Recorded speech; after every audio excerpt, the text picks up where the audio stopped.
городской голова находится в Киеве.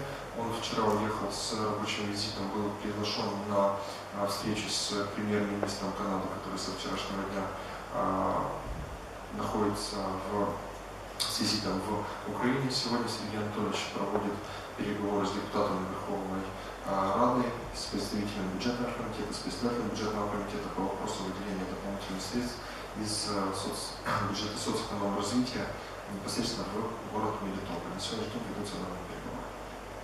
Какой предмет встречи с премьер-министром Канады?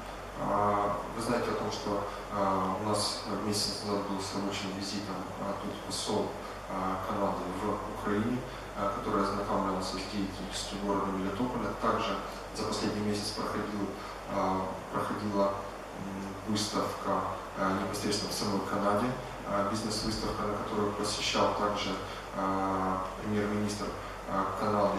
И после этого было принято решение о том, что премьер-министр Канады посетит Украину со своим рабочим визитом. Одним из основных направлений визита – это представленность украинского бизнеса на территории Канады. Вот с этими вопросами непосредственно Сергей Анатольевич посещает и будет вести переговоры.